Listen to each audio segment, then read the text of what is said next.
Jumping around here like rabbits. Well, hello. I hope you got your coffee or your tea, if you're so inclined. Well, here we are again, and this is the 19th episode of my enlivening, for me at the very least, conversations with Right Reverend David Parry, or Reverend David Parry, or whatever titular honorific he chooses to identify with. And I'm getting his works here. David is the author of Mount Athos Inside Me, Essays on Religion, Swedenborg and the Arts, a celebrated work that's available with his other books on Amazon. Here is his Shakespearean study, The Grammar of Witchcraft. No, it's not about witchcraft. And his inspired poetry, also somewhat Shakespearean, Caliban's Redemption. And for myself, I have the Arcana of the Grail Angel, my first book, which is some 640 pages. The Spiritual Science of the Holy Blood and of the Holy Grail, a study developed out of the work of Rudolf Steiner of the underground streams of esoteric Christianity, which flowed from the Brotherhood of the Holy Grail to the Order of the Knights Templar and the True Rosicrucian Order. And then the sequel to that is Arcana of Light on the Path, which is more of a meditative tool based on the 22 stanzas, sequences of Mabel Collins' Light on the Path, which was the first text that Rudolf Steiner used in the esoteric section of the Theosophical Society when he began his association with them, which he eventually broke away. And both are included a series of Grail diagrams that attempt to give one a memory theater to work with, to be able to stay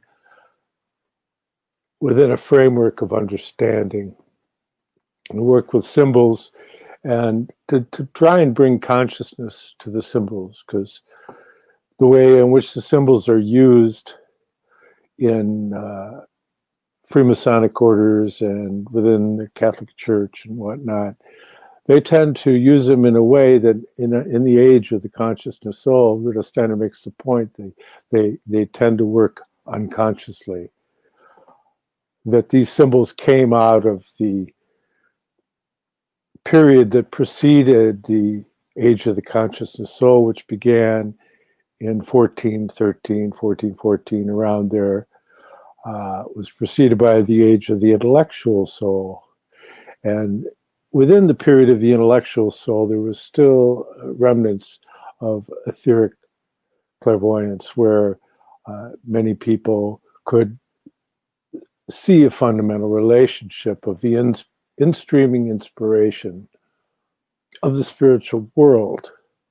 And so you see many accounts of angels and elemental beings, all your elves and gnomes and sylphs and undines and all these manner of beings as something that streamed into mankind during the consciousness soul, and which is also during the intellectual soul period, which is the great period that streamed through the Middle Ages.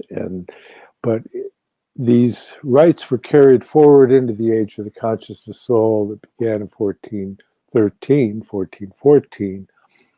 And we moved away in our consciousness from that capacity to be able to perceive in the etheric as something that streamed into us.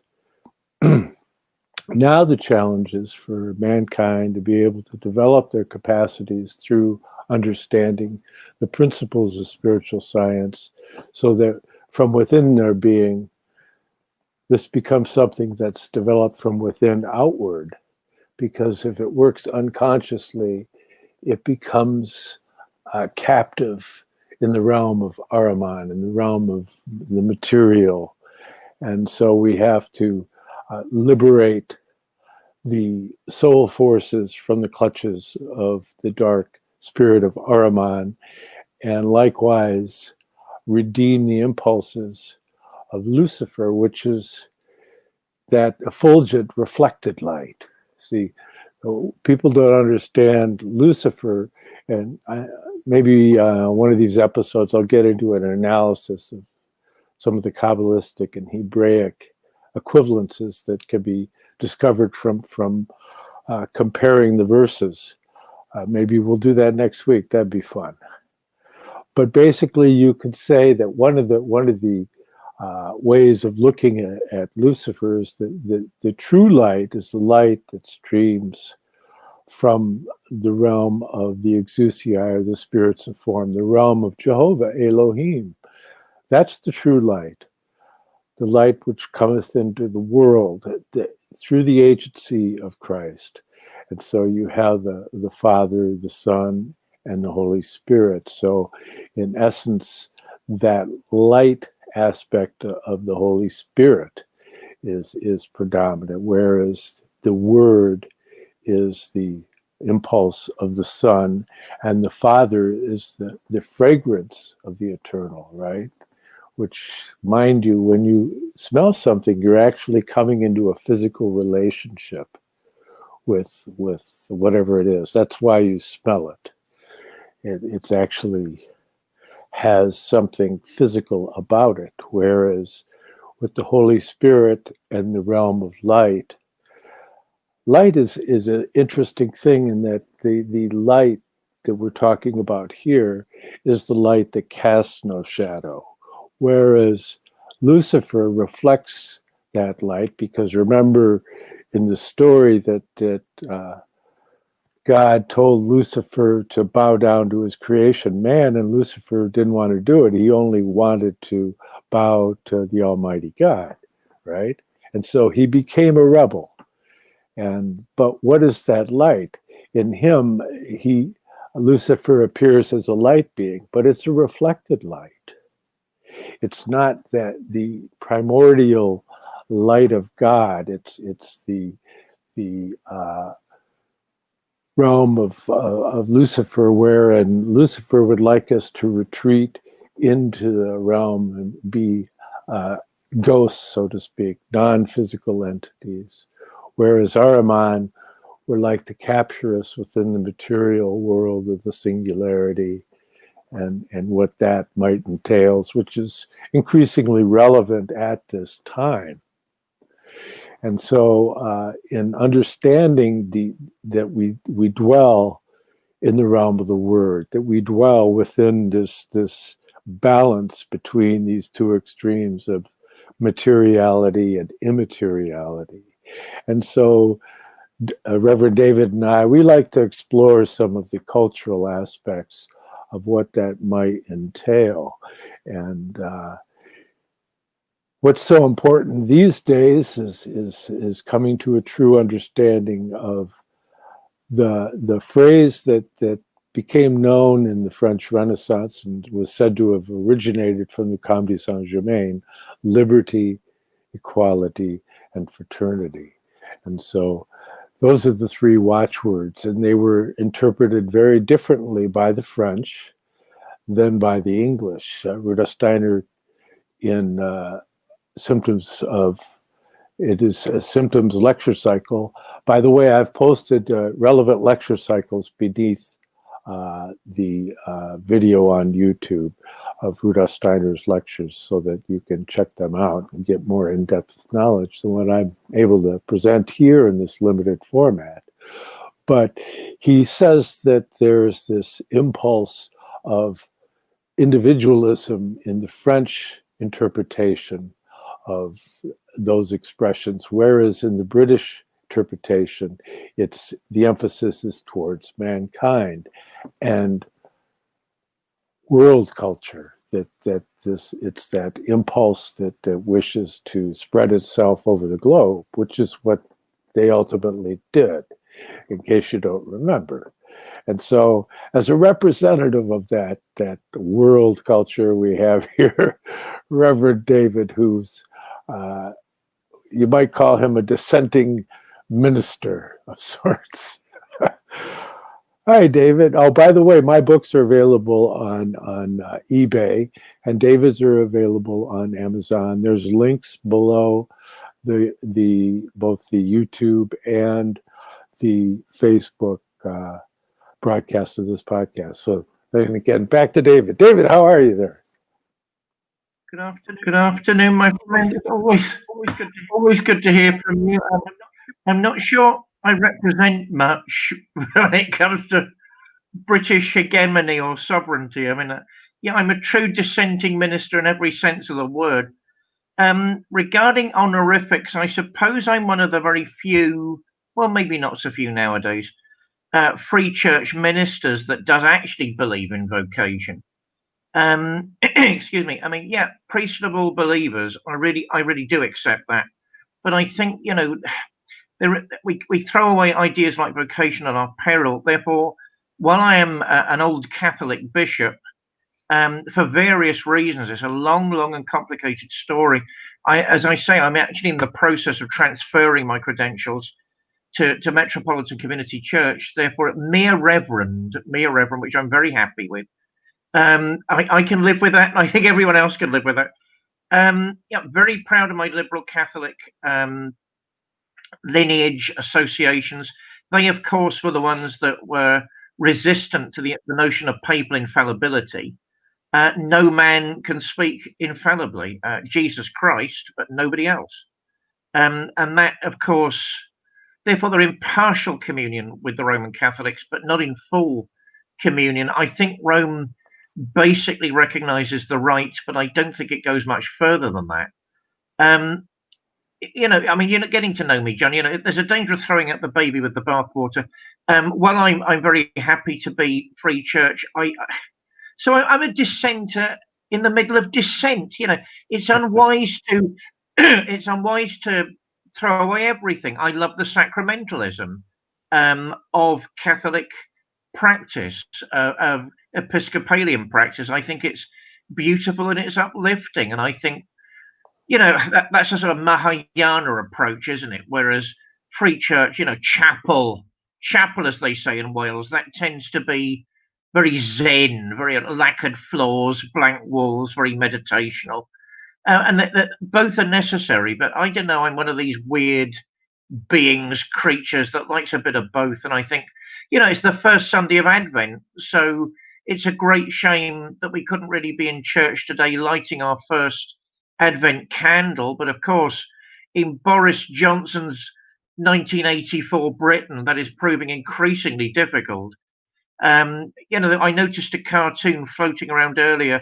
Bring out your dead, as they used to say in the Middle Ages during the plague.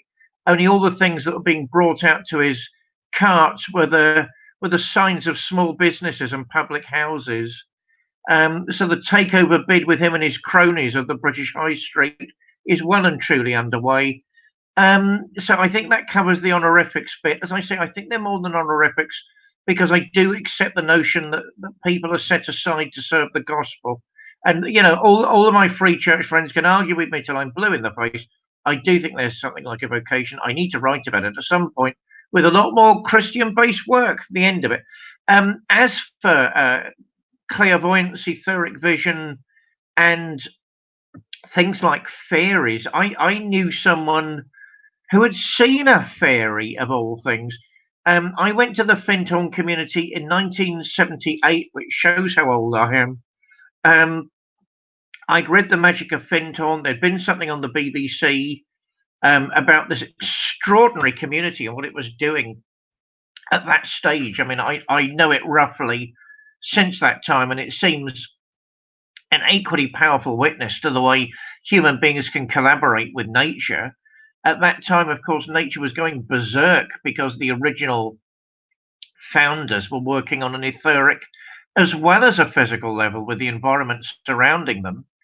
I stayed up there as part of a pioneer group in a place called Cluny Bank, which at that time was a part of the community. I think they sold it off since. we met a remarkable guy called Dick Barton. No, not the special agent. It's just a meaningful coincidence he wasn't that guy. He actually had been an experimental jet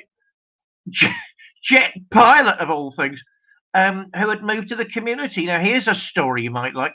He was going incredibly high in the stratosphere in the sort of aircraft back in those days that probably hasn't been declassified yet. So God alone knows what they're up to now. And a beam of energy shot from the ground, went straight past the aircraft, sent the aircraft into a spin. He nearly lost control, but because he was such a skilled and experienced pilot, managed to regain control of the craft, landed in the middle of a storm, when, at the back at the base. What on earth do you think you're doing? With him saying, look, an energy beam shot from the earth past the aircraft, and it turned into this sort of usual, you're not saying this in any official record, that sort of thing. Well, that's a different story for a different day, I suppose. I mean, he ended up moving to the Findhorn Foundation because that's where the energy beam had come from. And he said, to be honest, he wasn't surprised, because years back he went through a period of etheric stroke, astral stroke clairvoyant experiences.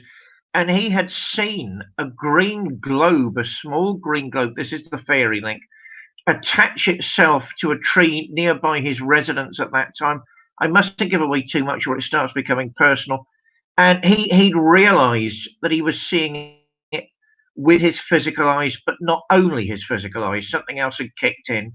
And what it was doing, once it attached itself to the tree, I believe it was an oak tree, if memory serves me correctly, it was extracting the old key, the old life force, the old vital energies from it, and channeling new energies inside it to revive the tree at the same time.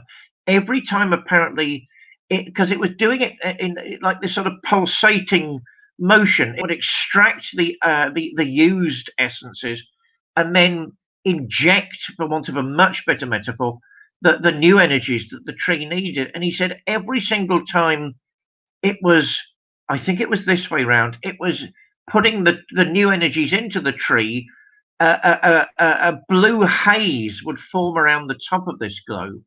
And he suddenly realized, and this was the realization that snapped him out of the vision, that if he'd have been in the Middle Ages, what he would actually have said is that he'd seen a blue-haired fairy. Because, of course, we forget what the elementals are, we forget what the nature spirits are. So how do you like those apples on a Sunday afternoon? That's a story to start with. I'll pass it back to you. Well, one of the nicest things about our little conversation here is it is just a humble conversation between two fellows. Yeah, Findhorn. Well, we've chatted a little bit about Findhorn before, and I know that you had a nice and personal relationship with Sir George Trevelyan, and who's closely associated with the people of Findhorn, and I myself, I was the manager of the Mayflower Bookshop for about 7 years or so, and we used to bring in people from Findhorn on a regular basis. David Spangler and the New Troubadours, which is Milenko Matanovic and Kathy Lightstone, and we had a weekend conference one time, and we also brought in Peter Caddy and Dorothy McLean, and so that very interesting, because they're also very different from each other, and yet to have such a shared destiny. Although I have to say I've been critical of Findhorn lately, as they seem to have people there that have attached themselves to the narrative of the global warming carbon credit concept of reality. And I think that, you have to always keep an eye out for the encroachment of ideas that find their genesis in the authoritarian groups in the world, and you can slip into that whole thing. But then again, they had many of them had a strong connection to the Lucis Trust Alice Bailey group, of which although I'm very aware of it and had friends that were associated with it, it never really connected to me. I saw it more as like an extension of certain aspects of globalism, premature globalism, and so it kind of pushed me back in that regard, and that's borne out by the fact that they have a very special relationship with the UN, and personally, I see the UN, unfortunately, as being, of course, it came out of the Rockefeller group, and so just from that standpoint, you could see it's the same old, same old. And so in getting into it, but the Findhorn community is, yeah, they're still there. But originally the Findhorn, people don't know this, but it was kind of born out of the observation of UFOs, right? And Peter Caddy, who I knew a little bit, I picked him up at the airport and chatted it up with him. He was kind of annoyed at me because I got stuck in traffic and I was 10 minutes late, and he's military, so punctuality is everything. Well, I love punctuality too. I remember Max Fisher, the great Jewish baron of real estate here in America, and one of the most generous benefactors of many charity groups. He said to me that he wouldn't do business with anybody that was 5 minutes late. So you have to realize that there are people that take their time very, very seriously. But Peter Caddy was very close with Peter Horsley.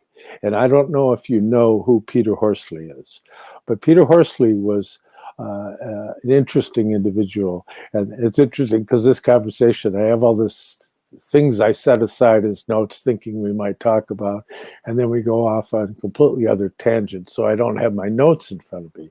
But Peter Horsley was an important figure in the British military. He was in fact, he was responsible for their nuclear arsenal. I don't remember the exact title at the time, but it was Peter Horsley that ended up going to a meeting and meeting this individual who was there with a woman, and I don't recall her name right now, but these two people met in this house in London, and the gentleman, who was very well dressed, very dapper looking individual, started relaying to Peter Horsley all kinds of secret information regarding all the secret locations and all the secret bases and all kinds of secret stuff. And to say, I mean, there's no way you could overemphasize how shocked Peter Horsley was in what he was getting from this individual. And Peter Horsley was the person that Prince Philip said, go find out about this UFO. What is this UFO thing? That's right around that time. And this individual shows up and starts talking about all this stuff that's highly, highly classified. And so Peter had a very close relationship with Peter Caddy, who, along with his wife Eileen, were the founders of the Findhorn community. And so that shouldn't be left out of the equation when you're trying to come to understand what might be going on there. And as for myself, I mean, I was drawn to it because I've seen elemental beings. So they should be called beings, not spirits, because they're twofold. They're not threefold. So they're not spirits, although they tend to be called that. But man is threefold. He has spirit, soul, body. And so that they don't fully participate in that triune manifestation. Although above them are Davic beings that have other levels of being. But nonetheless, these I used to have this wonderful little figure. He was about this tall, I guess. Yeah, about that tall. And he had like a little puppet face. And I'd bump into him unexpectedly. One time I was getting ready to leave this little cottage that I lived in, and I turned around really quickly, and I saw him right in front of me. I was going to walk, and I stopped, and I went, "Whoa!" And he mimicked me and went, "Whoa!"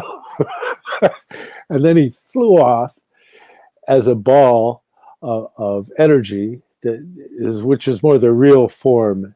They tend to take on out of the collective consciousness these humanoid forms to work within certain levels. But he flew off down the rug, and the cat. I had these two cats, and the one cat just sat there, looked at it like no big deal, the Siamese. But the other cat chased after it, chased it around the room, and finally caught up with it, and then was like grabbed it, and then like looked at her paws, like because there was nothing there. It got away, you know. But I remember one time when I was with David Spangler, and I'm sitting there talking to David, and I looked down, and the little man was there. And David looks down at it, and he swipes it away, wishes it away, and it flew off as a little orb into the other room. So for me, the riddle of Findhorn had to do with my own personal riddles, because I've seen these types of things and other things since childhood, off and on. And so that there is something there, but it becomes a question of, is it developed out of the modern modality of consciousness and within the consciousness soul, as in a development that's streaming out from within, as opposed to just being more of a retarded impulse of the past encroaching on us, you know, this kind of like atavistic tendency. And so there's both of those, and not that you should be at war with it, but that you might move toward an understanding of the difference. And so they're very interesting individuals, very, very bright.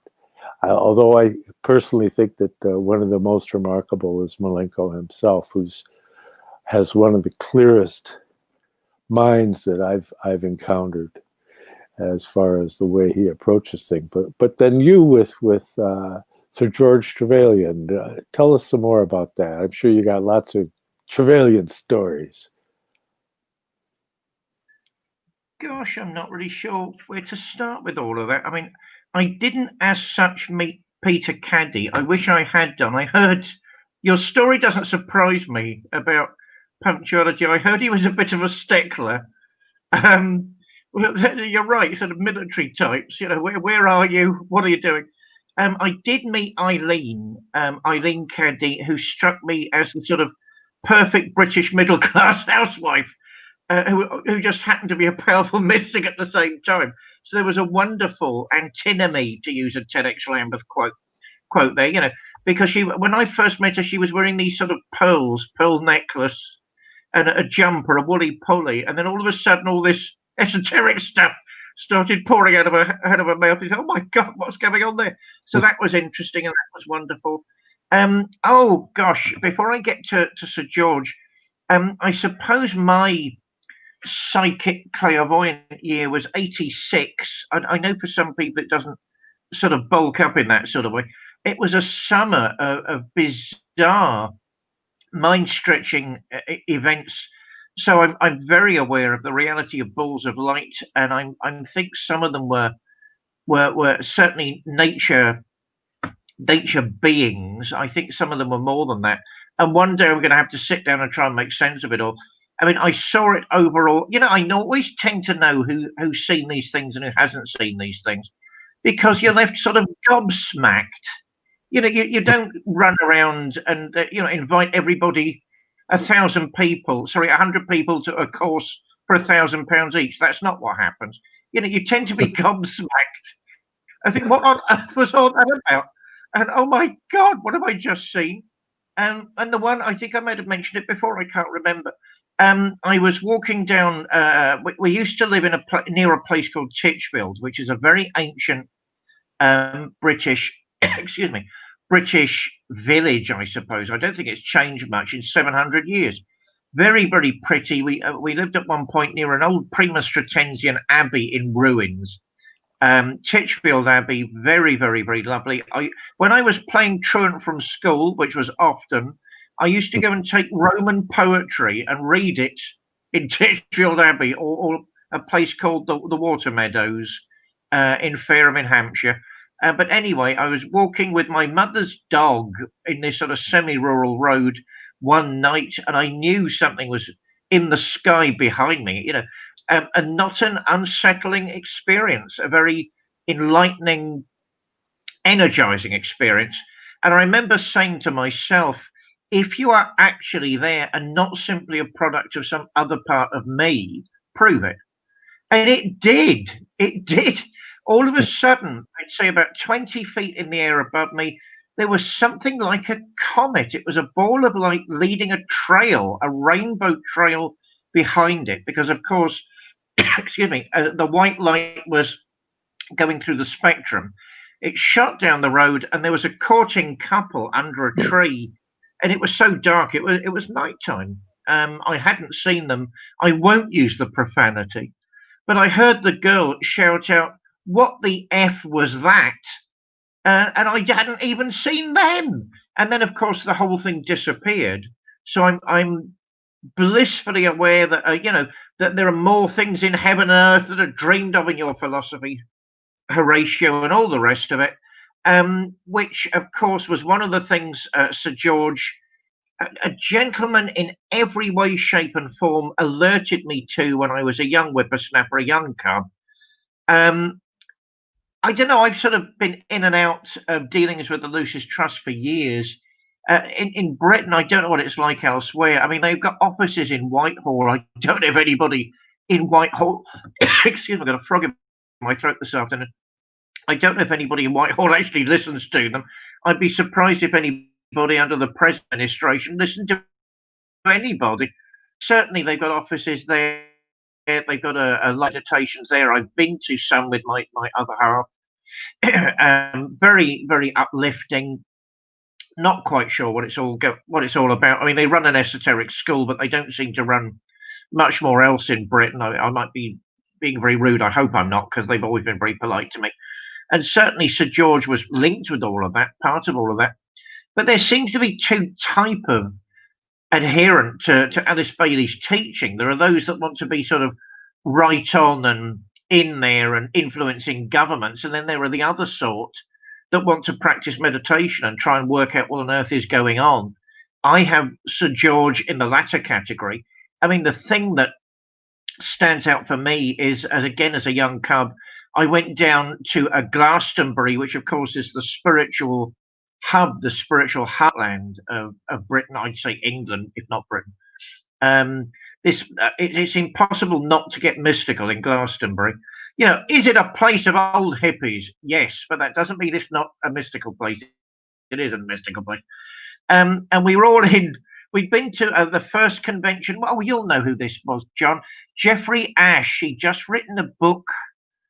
Oh, what was it? The Secret Knowledge? I mean, it was. I think it was his idea. He was one of the main speakers, and we were all sat in the town hall. It was around the time of the Glastonbury Festival, way back then, before it became this international rock industry project. I mean, it was big, but it was still a music festival in recognizable forms.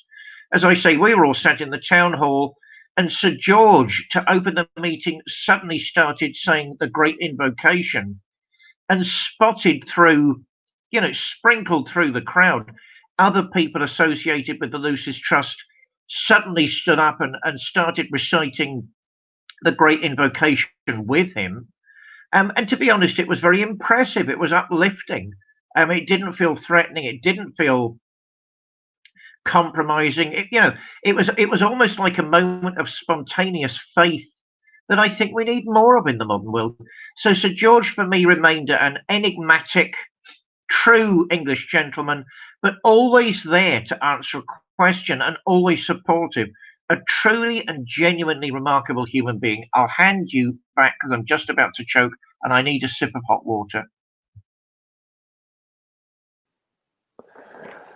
Jeffrey Ash, yes, his first book on Glastonbury came out back in 1957, and he's written, more than 25 books on related subjects. So yes, he's been very prolific in that regard. Yeah, well, you mentioned earlier the Green Orb. I'd seen the Green Orb. I was with my my brother and his wife, who neither of them are inclined towards the esoteric at all, but we were driving to go have a cup of coffee, and all of a sudden we looked, and it was behind a Kmart of all places in the vacant lot.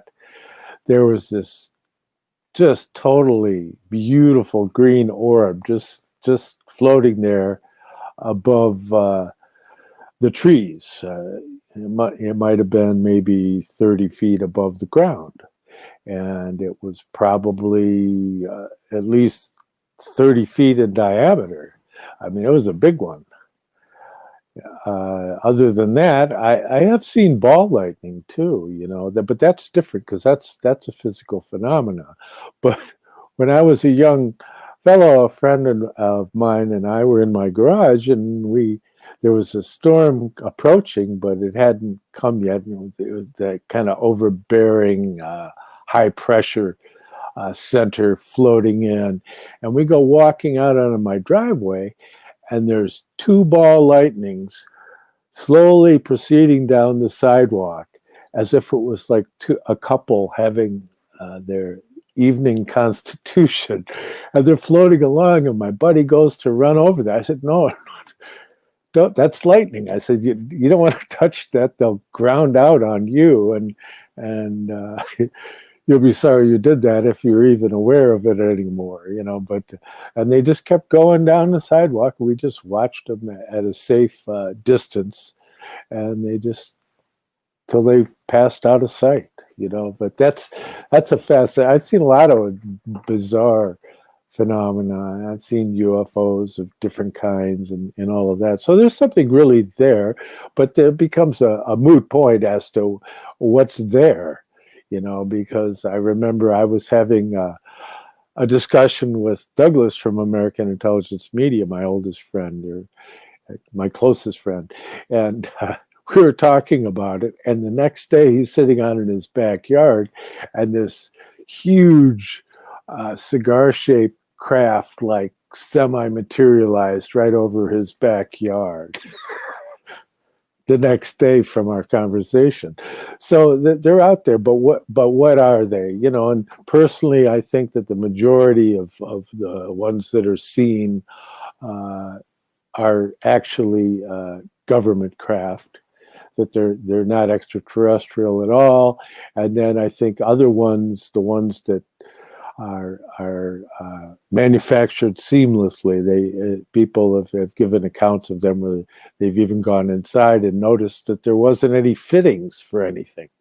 It was like out of the Jetsons, there's no screws, there's no bolts, just everything is just kind of molded together, and that these types of craft, in my opinion, my humble opinion, are manifested craft to be able to work in a different state of being from beings of another dimension.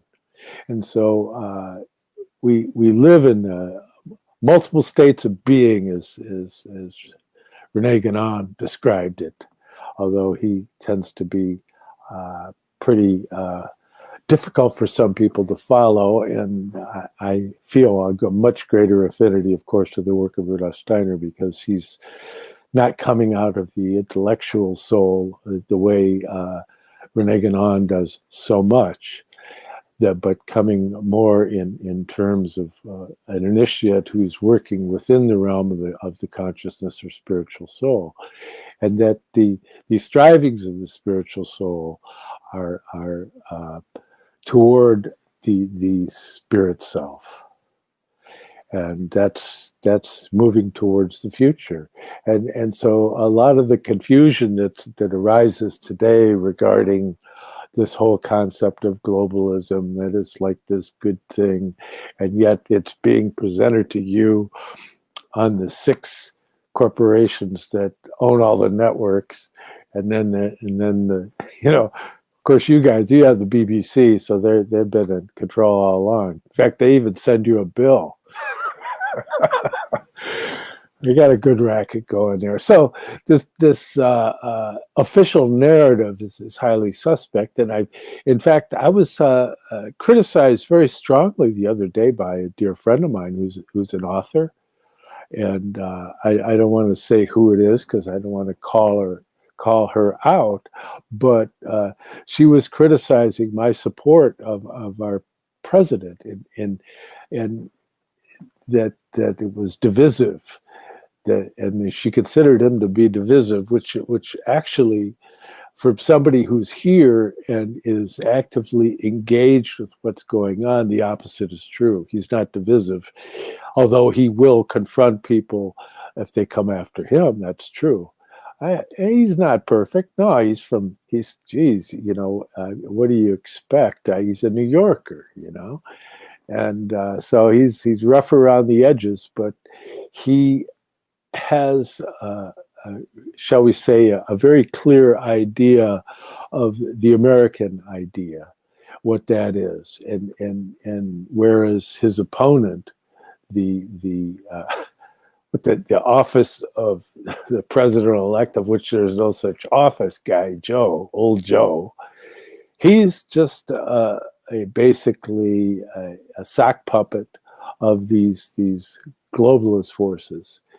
He has ties to China. He received $3.5 million from the mayor of Moscow. I mean, just getting money coming in from all the wrong places, perhaps, to be considered as a viable candidate. And then to look at in the research that we did at American Intelligence Media and Americans for Innovation regarding the Dominion voting systems, and now there's all this stuff out. As you know, David, I've been talking about this for 2.5 years. It's like there is no way to have a secure data system. Shall I repeat myself? There's no such thing as a secure digital technology. That's not possible. You have to have paper ballots. There's no other way that you can actually verify what's going on. So this is going to be interesting to see how it plays out. And the people, nonetheless, that are on the left that have this kind of idealistic view of what the left represents don't even realize that it's just authoritarianism. I mean, Rudolf Steiner himself, as I've frequently referred to, he would frequently give talks to socialist groups back early in the 20th century, in the teens, the 20th century, and he said, I could talk about anything save that of freedom. That they couldn't tolerate freedom. That was like, and ultimately, I see our president as being a representative of freedom, albeit all rough around the edges with a little bit too much emphasis on the financial side, but that's his skill set. And that whole idea of commerce, that's a British thing. It really is, to view the world as an economic system. But it's so much more than that. And I have other friends in anthroposophy that kind of wax sentimental about the ideas of the left, but not realizing the very direct statements that were made by Rudolf Steiner to the effect that we're not there yet. We haven't evolved far enough to be able to have that level of community going on. So it behooves us to hold back. But see, Ahriman wants things to happen prematurely. And if he can get us to buy into this whole concept of the global socialism, which is actually run by the technocrats and the corporate idiom, so to speak, and they use the China as a means, and their whole social credit and all that kind of, good Lord. I mean, it's the challenge of mankind to be able to take this encroachment of Ahriman, which you're not going to be able to stop. They're going to not going to stop doing this stuff. So what is it that you're going to do in the face of all this uber technology? What is this? Oh, is it going to take away your humanity? I mean, if you look at someone like a Bill Gates, he apparently thinks that we're just meat suits, and that we're cattle, that we're going to be got to cull the herd, and it's very disturbing when people that go up against our president don't realize, well, then I guess you're with Bill Gates and George Soros then, right? Which could be nothing more questionable. I mean, and then you go with the Open Society Foundations started by George Soros and Sir Geoffrey Patty and Lord Mark Malloch Brown in that whole circle. So you get the Privy Council that the Open Society Foundation is really a Privy Council project, in case people didn't realize. And so this whole idea, again, going back to what Rudolf Steiner said, it's that the French soul is focused on the individual, whereas the British relation to the consciousness soul deals with humanity at large. So they feel it's their destiny to be in charge of all this stuff. And but meanwhile, here in America, well, we don't really buy into that. We'd still like to do our own thing over here, if you don't mind. And we have a long history going back with the Brits, as you know. I mean, you can go back to the War of 1812 when they burned down the White House. Although I know that our special friendship with the UK is something that's always bandied about, but really, if you look at it, you see that it's the tentacles of British imperialism that are still present in the US. And frankly, there are people waking up here, and they're not going along with that program.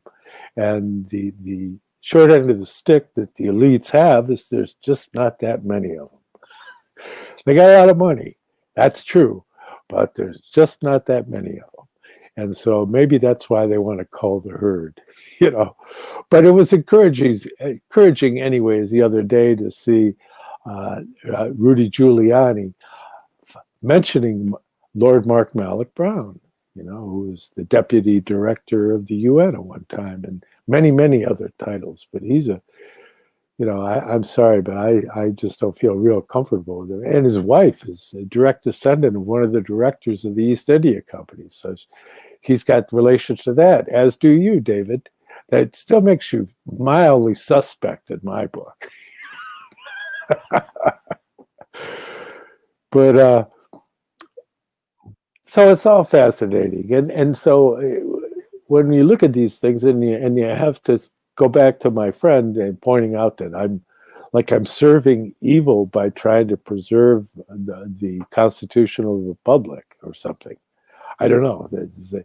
That the whole idea that this movement in America is something that is divisive is entirely against the reality. If you're here watching and you go to a Trump rally, you'll see people of every race and creed, and everybody's just hanging out, and they're all. It's like being at a love-in, It's like the opposite of divisive, and yet to put them in juxtaposition with the BLM and all these Soros-funded troublemakers. I mean, that's what we're struggling with, and so it's unfortunate that people watch television and get this weird characterization of what's going on here. But hopefully, and like I say, I don't have faith in the president. I have faith in God, and I have hopes for the president. He's viewed by some as like a new Cyrus. And in a way, you could say that because he did move the embassy to Jerusalem. And but in my book, our president has become a great promoter of peace. He's pulling troops out all over the world. And believe me, if Biden pulls off this scam that he's running, one of the first things that's going to happen is we're going to go into some new war. I can promise you that, but that's not going to happen. They're not going to pull it off. Anyways, I don't want to get into all this geopolitical stuff. As you know, it's something of a custom of mine not to talk about foreign politicians. So I'm trying desperately hard not to talk about Trump and Biden. Oh God, where do I start with all of that? It would be nice to be suspicious for something as opposed to being gay. That would be quite, which I'm very open about. So that would be quite nice. There's always the danger of guilt by association, of course. I mean, since I have zero contact with anybody with money or power in this country, and I'm tantamount to destitute and just about to lose my flat, I can't say secret brotherhoods are rushing to my economic salvation, because they're not. I'm forced to move back with my brother until the financial storm has hit. And it's hitting now. So the fact that I had some rather glorious, apparently, my brother is a separate individual from me, therefore ancestors are completely unknown territory. And what they did and what they felt and the time frame was different, and yada yada yada. As for Americans, you're all bloody ass anyway. Who was George Washington exactly? Therefore, I don't know. I personally think there's a great truth to the special relationship, because a lot of the people who settled America were Britons trying to look for a better way of doing things. And personally, I think they succeeded.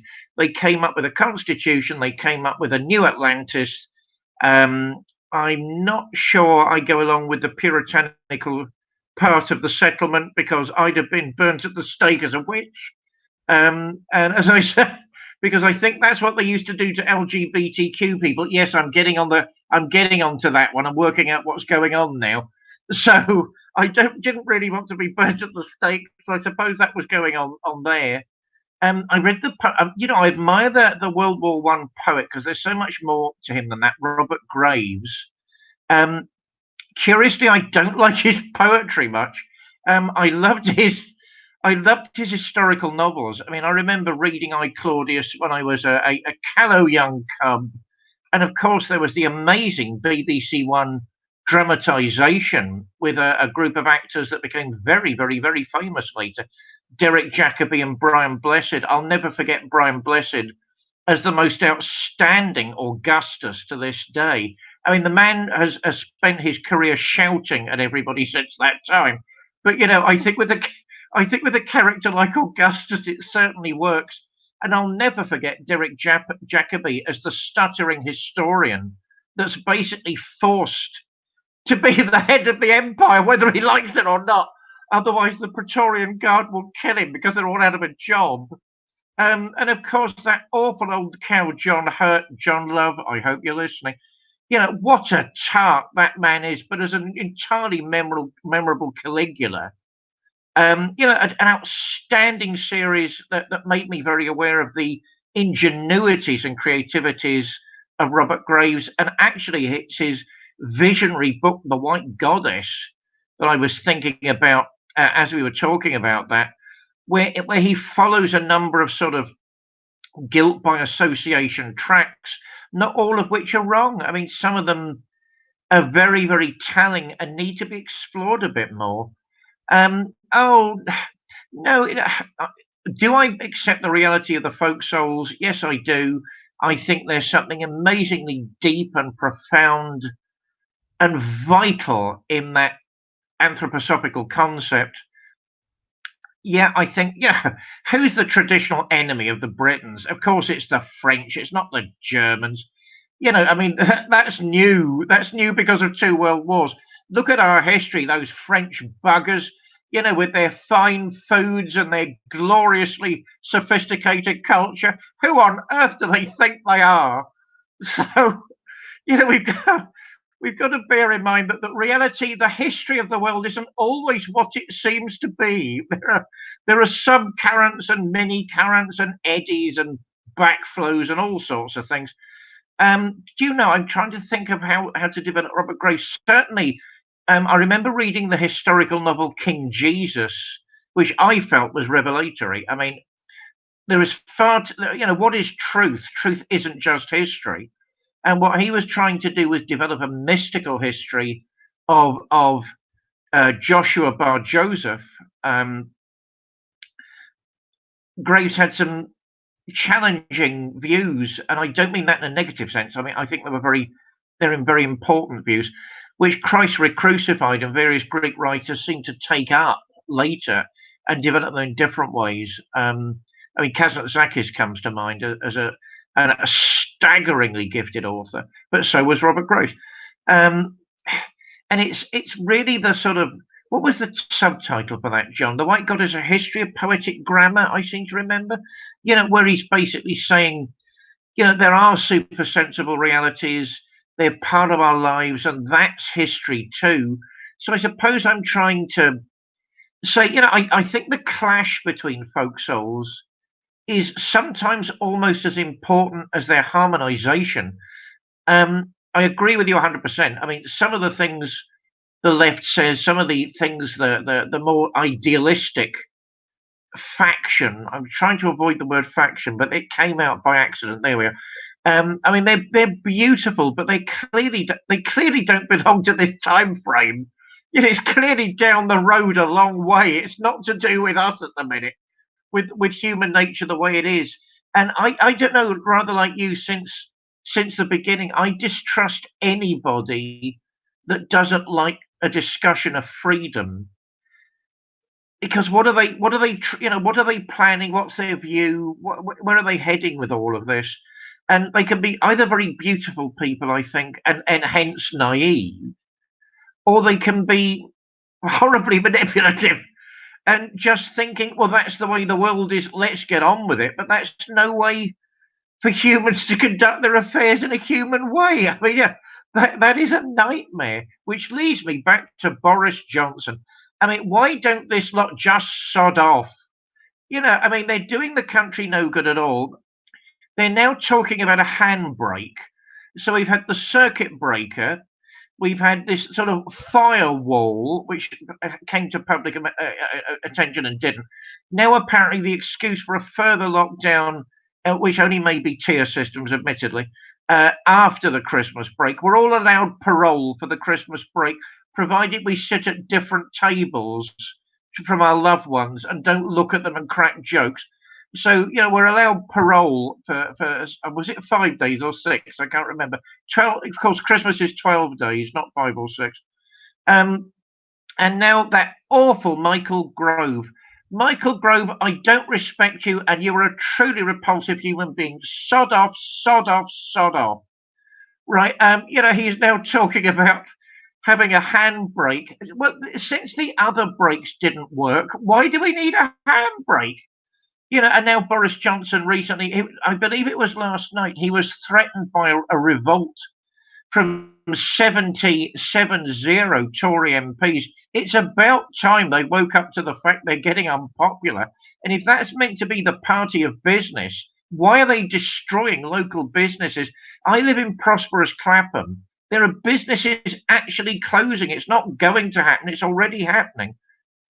Whatever this Tory government is, they're not traditional Tories. They're not looking after business. They're not bothered at all. They're ushering in new values, militarizing the police, which is very not British, and going about their own agenda. And I'm stuck with so many Robert Graves quotes at the minute. I'll have to order my thoughts. I'm handing back to you. But no, I mean, I don't find this great dissonance between the Brits and the Americans. I mean, that's why I think we're so jealous of you all and want to end up living there. But getting a green card is next to impossible at the minute. I'll hand back. Well, first of all, I love and we love the British people. It was never about the people. It was always about the corridors of power, and that's where the struggle takes place. We've been able to narrow it down considerably regarding what the cast of characters are, and really the central control committee is the Pilgrims society that was founded at the very beginning of the 20th century in London, and then soon after, the New York branch was founded at the Waldorf Astoria Hotel, and it became the Tony way to develop the special relationship. But if you look at the materials and all of that, and the website and everything, it's British. It's not the U.S. But yet, every time somebody's appointed to an ambassadorship in the U.S., they're invited to the Pilgrim Society, and they can go chat with the old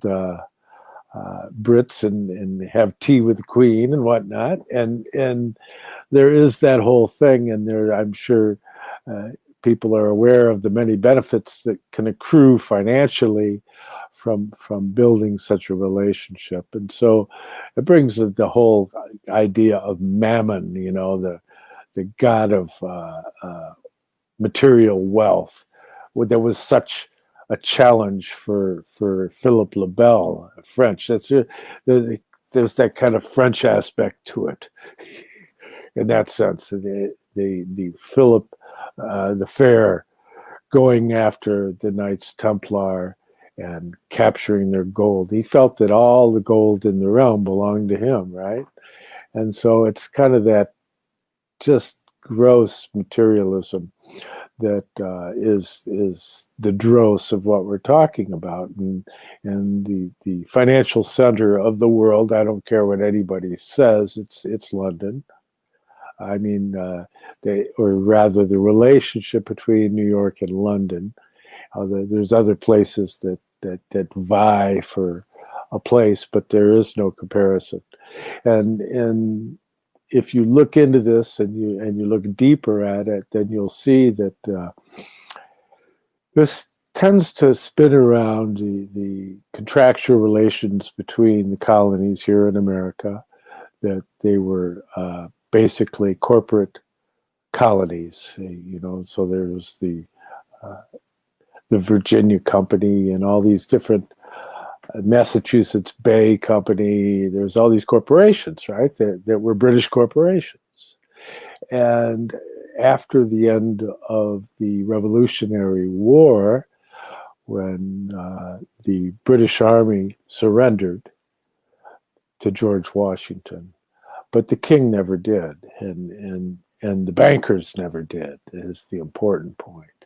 And so you see the British returning in the War of 1812, burning down the White House, and then financing the Confederacy because it would be easier to control two countries of smaller size than one great big country.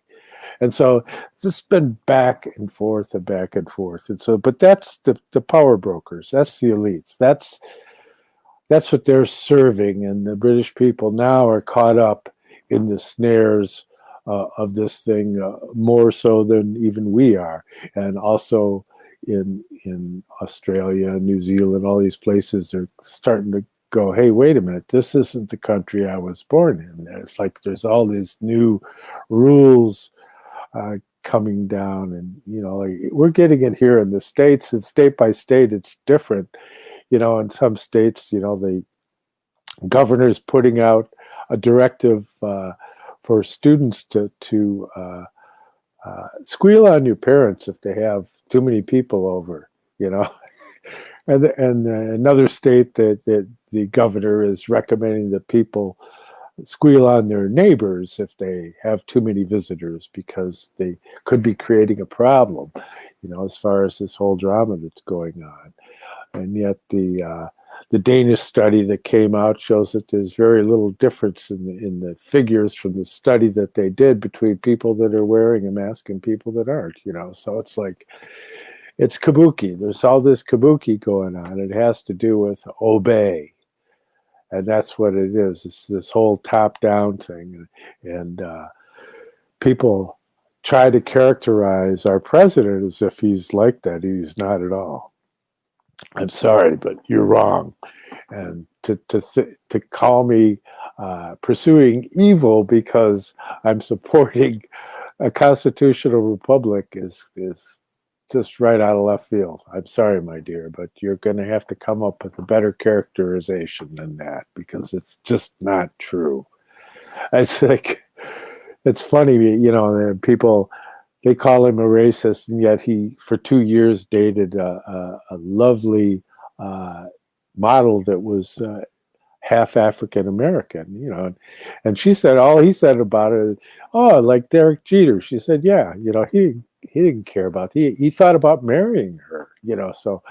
And then I've heard people call him anti-Semitic, and yet his daughter is converted to Judaism, married to a Jew, and his grandson is Jewish. So, they just build these narratives that aren't based on anything, like the whole Russian collusion thing. It's like there was nothing there. They spent, $40 million or something pursuing that narrative. So their attacks against him are attacks against us, basically. And it's against the sovereignty, having a country that has a middle class, that has a sovereignty. And, the middle class basically was created by Henry Ford. I mean, because he said, why build a car? I mean, if you're going to build a car, you want the people that work for you to be able to afford it. And so he gave everybody a raise, and he changed the whole economy, and it ended up resulting in tremendous prosperity, the creation of the middle class, and all of that. But then you see the remnant of it in the Ford Foundation, and they're all tied in with all this stuff with globalism and Soros and Rockefellers and all, the Rothschilds and all these things. So things tend to get inverted all the time, and so you can't just say, oh, you're one of them. It's like I was having a conversation with Jerome Corsi, who's formerly of InfoWars, although they had a falling out over the Roger Stone thing, but I don't really understand it, because they tried to get Jerome to squeal, and that he would do all this stuff for him, and he stood his ground. You got to remember, this guy's a really, really smart guy, and he paid me a nice compliment once. He said on one of his podcasts that he almost always agreed with me, and but then. I was talking to him, and then I started criticizing the Jesuits, and it's so-and-so went to a Jesuit school. He said, well, I went to a Jesuit school. I said, no, you're misunderstanding me, although I think I rubbed him the wrong way in saying that. But my own brother went to UAD, that's a Jesuit school. The point is not guilt by association. That's the oversimplification that people come up with in this whole idea with conspiracy theories and all of that. I'm into conspiracy facts. Because to conspire means to breathe together, right? And there are people that do form alliances and make agreements and breathe together to accomplish ends. And so to say something is conspiracy is not to say it's not true. But then you have to be able to have discernment to be able to figure it out. But it was put out by the CIA as a cover story to discredit people that said things they didn't want them to say. So, they're conspiracy theorists. That's not conspiracy theorist. And so I just consider it a compliment. If they want to call me that, it totally neutralizes the name. If you just accept it gladly, but in looking at it and getting into this, this whole idea of make America great again, I was criticized for that. It said, let's see, that divides people. It's not evil. Well, no, the way in which he expresses it. Look, we're here. We're in America. We want to do the best we can. You and other people make your countries great too. Let's all be great. That's where he's coming from, and to see it as this kind of strange nationalism that wants to encroach on everybody is just not true. I'm sorry, and I offered to have a conversation with this person, but they shied away from that. We text back and forth, which is very, very tedious.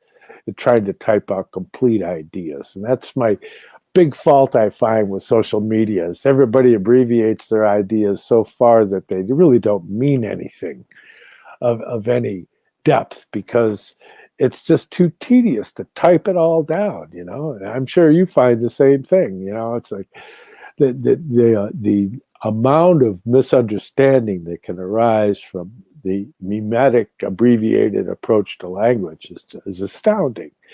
You'll say, I'll say something, and then somebody will respond, and it's really clear from what they said that they don't really understand what I'm getting at.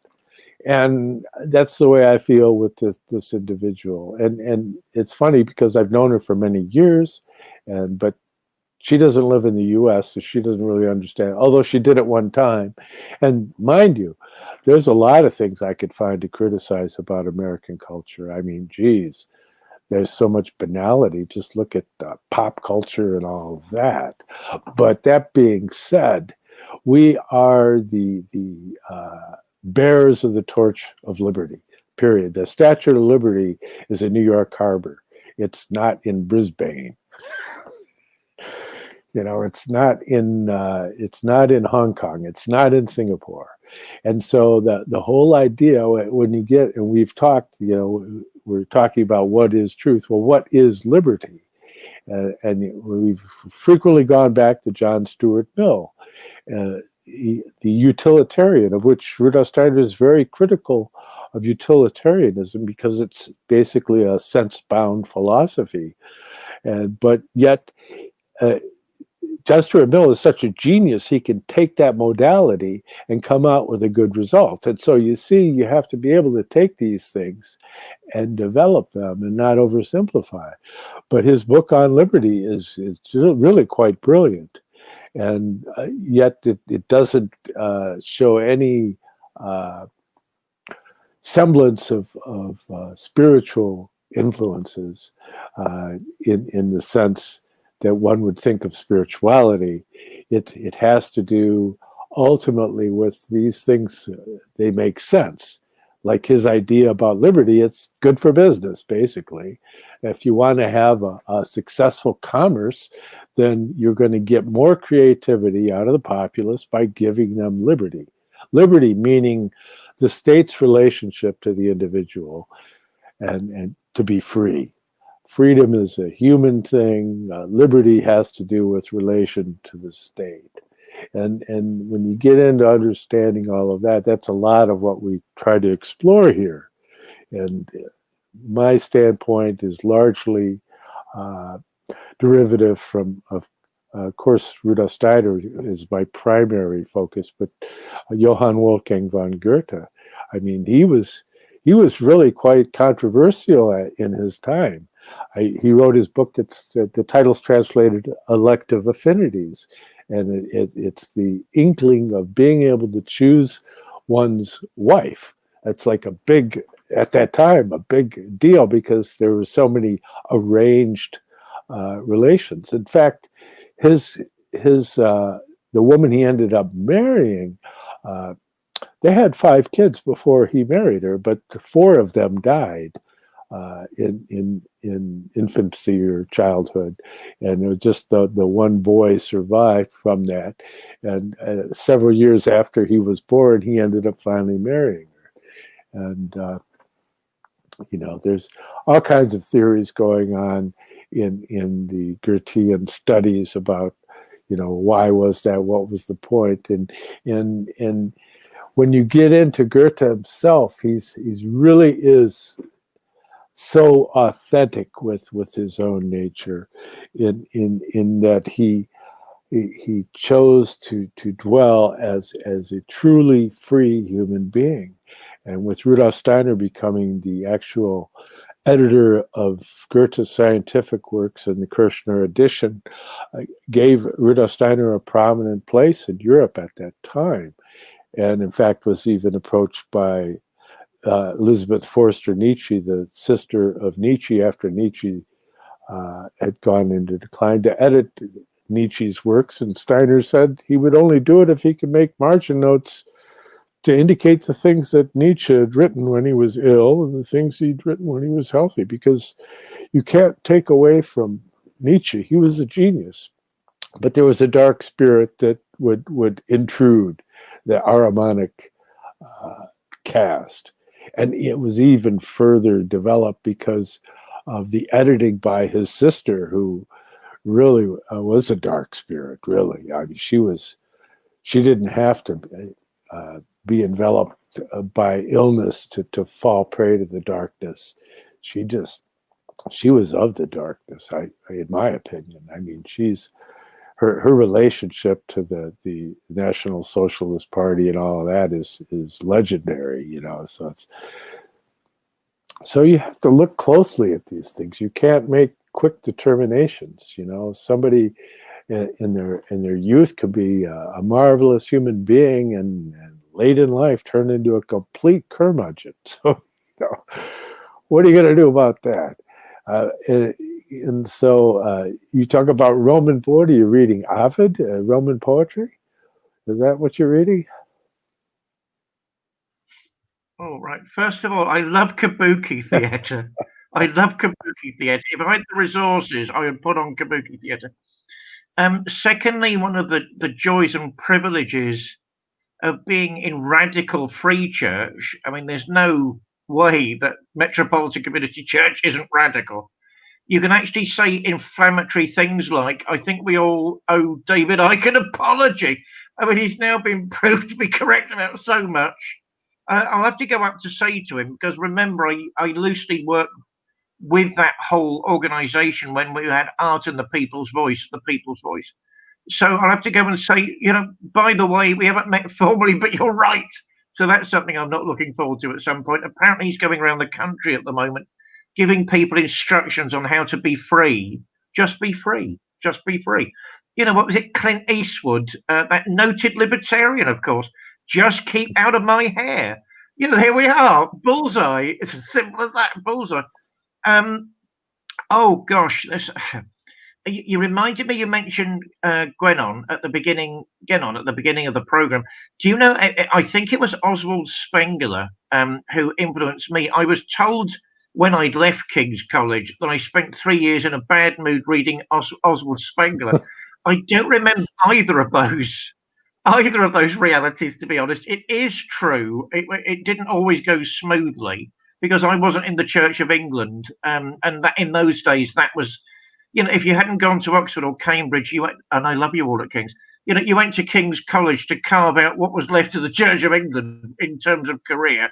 So I wasn't. So, yeah, I had my ups and downs there. My face didn't entirely fit, I confess that. So, where do I go with it? So, yeah, I mean, oh gosh. It is true that I read some Spengler. Some of these so-called, I mean, they're the real bohemians, aren't they? There are the sort of pretend bohemians. Then there are the real bohemians that live outside the system. You know, what's the difference between a bohemian and a decadent? Well, bohemians don't have any money, whereas decadents do. It's as simple as that. You know, so you don't have a title, you don't have a gold-tipped cane. You just have to, you know, get your soup kitchen round the corner and some tea. So yeah, I mean, I did read Oswald Spengler. I just think he's a visionary guy. I did have a look at Julius Evola. For me, it didn't really work. I mean, he said some fascinating things, but at the end of the day, I mean, the metaphysics of sex is just simply wrong. You know, the gospel according to Julius Evola. Sorry, I'd like a second opinion. You know, and some of the other stuff was just too slanted. Well, yes, you've got a point, but other people have points as well. So why should I choose your point? You know, so that did go on. So I suppose I'm more on that wavelength. I still have some of Spengler's books around, and I don't really want to part with them. Guénon for me. I mean, after his conversion to Islam. I mean, let's face it, other Muslims didn't particularly respect his work. So I've always been in two minds about him. Although I do think he's worth reading. I think he's one of those, like Spengler, one of those struggling real bohemians. He's trying to make sense of things. And if you come across that uniqueness of spirit, I think it needs respecting and analysing. I don't think it needs thought control and banned books and book burning. I think that's entirely the wrong approach, particularly because in those two authors, I'm convinced there are great gems of learning. Therefore, again, I'm back to don't throw out the baby with the bathwater. In terms of the Robert Graves thing, I think what was haunting me a minute ago was the fact he gave Winston Churchill. So you've got the poet on a limb meeting the establishment, which is the whole of British history. Officially Churchill, the story goes, didn't like the fact he was presented with a copy of King Jesus in public because it was so radical, but in private he liked it. It's one of those stories I detest with a vengeance. If you like it, like it. If you don't like it, don't like it. Don't go through this typical upper class pantomime about, how things appear and how they don't appear. Speak your mind, man. I'm still more or less on the side of Churchill, although I'm very aware he's a mixed bag. I'm very aware he's problematic. But I just happen to think probably Hitler needed a Churchill to oppose him in Britain at that particular time. I'm sort of focusing on that bit as opposed to what he did in Ireland or what he did in India, which is abominable. I mean, you have to be an inhuman bugger not to realise that was abominable. But I mean, there was something called the Second World War, which we can't just forget. I don't know. It all comes to E.M. Forster, down to E.M. Forster for me at the end of the day. A Passage to India, which is one of my favourite novels. Are there clashes between individuals and civilizations and folk souls? Yes, there are. But is it creative or not? And that, for me, is one of the symbolist truths underlying that whole group. I mean, that you're not allowed to say Bloomsbury set anymore. You've got to say the Bloomsbury group. What's the bloody difference between that? So I will say the Bloomsbury group and bow to academic opinion. Oh, have you heard of this one, John? Process tracing. In the University of London now, you're not allowed to bring idealism or metaphysics into anything because, we're not reductive materialist atheists. We're just saying we want the work done that way. So you've got to talk, you can't talk about cause and effect anymore. You've got to talk about process tracing. That was an aside. I just needed to sound off about that. If we look at that masterpiece, A Passage to India, which of course is about a misunderstanding, the whole book is about a clash of cultures and a misunderstanding between cultures, by which E.M. Forster manages to savage the entire idea of a British Empire. One is very clear at the end of the book he doesn't approve of it in the least. And goodness comes out of it irrespective. And you think, well, that's the sort of uplifting, openly plebeian spirit I'm proud of in this country. And we abandon at our peril. So down with Boris Johnson, down with the lockdowns, and let's have an American-style constitution and war of independence, everybody against Boris Johnson. And I think we're looking at a good Christmas if we follow that particular route. I'll hand back to you. I've probably made enough comments, so I'm handing back to you. Well, I don't want to get you in trouble here. Far be it from me to be one inclined to tell somebody to tone it down, but I know you're speaking metaphorically, that you really are not taking up arms in the gunpowder plot 2.0. But yeah, to me it's tedious when I look at some of the people that are put forward by I can only call it the cabal, because what else are they? It's like, you're kidding, right? I mean, so my science officer is Bill Gates. I'm sorry, but I fail to see the point. I fail to see the humor. I think it's a bad idea. Personally, there's many places in Africa, were he to go there, he would be arrested immediately. Winston Churchill, yeah, it's like, I love his quips, but face it, what happened in Britain, and even perhaps even more so what happened in the Boer War. I mean, geez, the Second Boer War was one of the worst things that's happened in human history. The way that was the invention of the prisoner of war camp, and the development of germ warfare came out of the Boer War. So there's a lot of things that are really a mixed bag, and that's why you have to be able to look for things that are salvageable in relation to individuals and ideas. That's why I say I don't endorse people. I endorse Jesus Christ, but I don't endorse people. I endorse Rudolf Steiner, but see, Rudolf Steiner's passed away. He can't change his mind. See, so the people that I tend to go, okay, I can go along with that.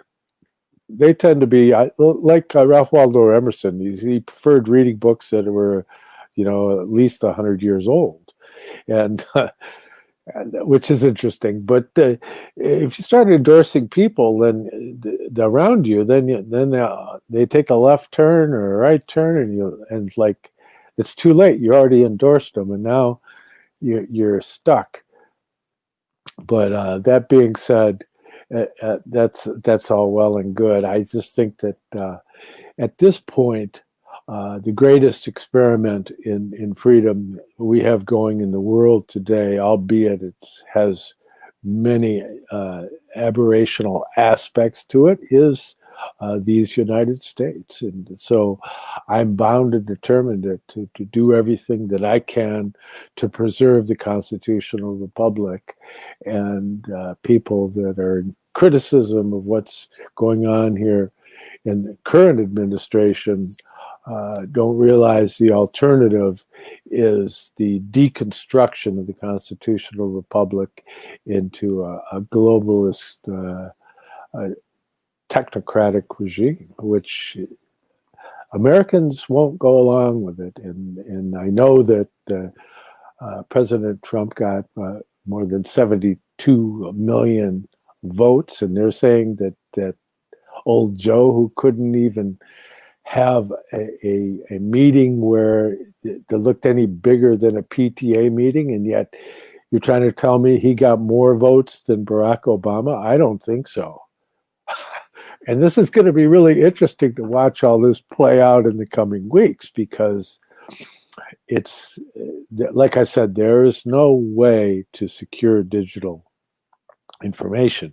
And so much of this, the so-called result, is contingent upon that aspect of it. And then there's the other aspect of the fancy dealings of the Democrats in their strongholds in Detroit and Michigan, and in Philadelphia and Pennsylvania and Pittsburgh and things in a few other states. There's 6 or 8 states that are really the focus of it, although I'm sure that there's things going on all over the place.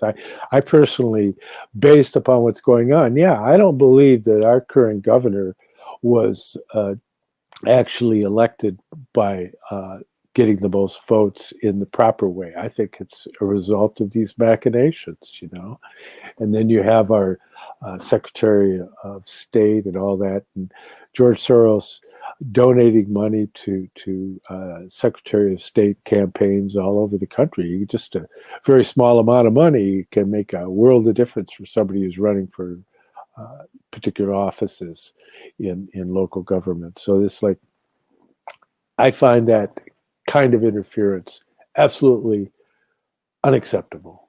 And so I endorse the actions I've seen thus far. There's things I don't agree with, but it's become clear that our president is not a medical totalitarian, okay? But he's compromising a little bit with that narrative that makes me uncomfortable.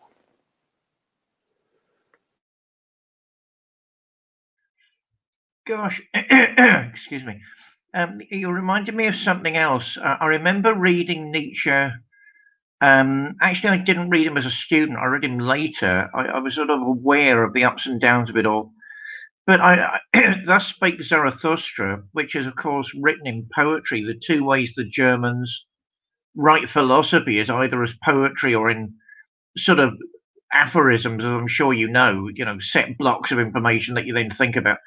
I mean, Nietzsche, that haunted man, I used the metaphor before of the drunk at the party. I still think that's appropriate, even though he was very, very haunted. And of course, went mad, they say, of syphilis in the end. Excuse me. I haven't got COVID, viewers. I've got a frog in the throat, okay? No, it was in chapter 25, I think, of Thus Spake Zarathustra, where it's one of the lines there opening that section of the state is a lie, which it hits you like a blow between the eyes when someone of that level of understanding and reading, excuse me, is homing in on things we all know at the back of our minds. When it comes to religion, I personally find Nietzsche's view incredibly complex. I don't find them standard in any sense of the word. And a Jesuit friend of mine who wrote a remarkable book on philosophy actually recently said for him it was, and was a professor of philosophy. I think he was, can't remember, Scranton.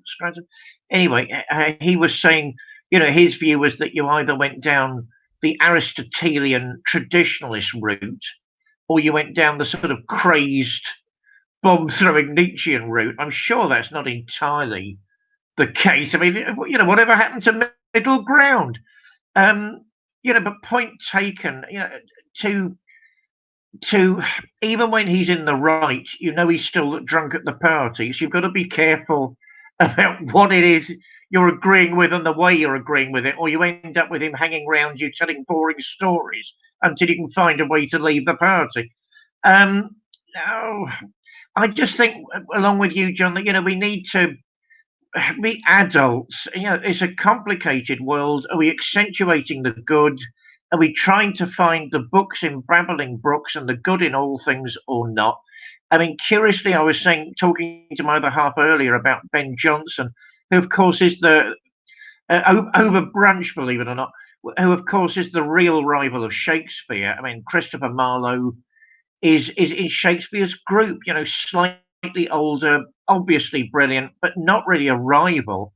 Whereas if you look back in the day, Ben Jonson was a clear rival. Self-educated, yes, I know he went to Westminster School. As I got reminded, self-educated largely, I think that's the interesting bit, from a family of bricklayers who became probably the second most influential dramatist in the whole history of Britain. And he wants to say, and I suppose that's what you want if you want a disturbing evening at the theatre. Theatre's many things. It's delight, it's humour, it's challenge, it's reasoning, it's arguments, it's spectacle. Personally, I love even trash American culture. It's not an either or. I get on my high horse, and I get on my high horse a lot when popular culture is strangling high culture. And all the resources are going in one direction, and nobody even wants to talk about a fine idea that will ennoble the community. That's when I get on my high horse.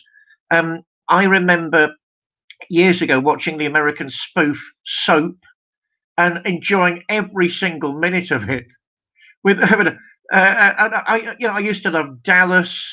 I didn't like the ones that came after it. You had no J.R. Ewing. That will get people thinking, "Oh, what on earth is J.R. Ewing and what was Dallas?" I used to love Joan Collins as the drunk femme fatale. Who'd have the seasonal bitch fest and punch up with Crystal. I used to love all of it. But we've got to remember there is another side to all of that. And Ben Jonson is challenging. He wants you to look the world in the eye and not pull back. All I'm saying on that front is, along with Nietzsche, think about it for yourself, be true to yourself and your heart, and don't be overwhelmed by these great personalities, even when they're telling you a few home truths, because that's the only way forward. I'll hand back to you because I think we're slowly running out of time and I'm going to cough again. Yeah. Rare Ben Jonson. Yes. Yeah. I do enjoy him. You know, and Samuel Johnson too, for that matter. But yeah, so it's always such a pleasure because I can pretty much go anywhere, and you're going to have at least something to say about whatever that might be. And I hopefully likewise is true. And but that being said, we are running out of time here, and I didn't get to talk much about any of the things that I was planning to talk about, which is well and good. I talked about a bunch of things that I had no idea I was going to talk about, but that makes it more spontaneous, right? In any event, and so what we like to do at the end of this is kind of like humbly consecrate our efforts here. Have David lead us in a prayer to bring us forward peacefully into the future. Well, remember, there's always next week, and we can message each other during the week about set points. I never mind that. No, I love rambly conversations. I think they're huge fun, and you're one of the most fun people to have them with. So I promise that. Dear John, my friends, our listeners, our watchers, all of whom are my companions and friends. As the great dramatists of old really used to all agree on, it's always the darkest before the dawn, an ancient saying, but not simply a truism. Let's have confidence in the truth with a capital T, beauty with a capital B, and goodness that's at the heart of every man, woman, and child with a truly capital G. In the weeks and days ahead, as we approach the most glorious of Christian mysteries apart from Easter, the birth of light into the world. May that light, no matter how you dialogue with it or how you understand it, be with you in heart and mind and spirit, every minute, every hour, and every day in the week ahead. Amen. Amen. Well, and everybody, like I said, if you want to locate our books, mine are on eBay and David's are on Amazon, and we also have our PayPal accounts. If somebody'd like to buy us a cup of coffee or donate towards our endeavor here, mine is paypal.me/John Barnwell 888, and David's is paypal.me/DPARRY777, just like it says on the screen there. Although you leave out the he, him, and his. I still haven't asked you what's up with that. But so we have to have something to talk about in the future. But anyways, it's always a pleasure to see you, my friend, and I look forward to our next 20th episode coming up next week. Take care.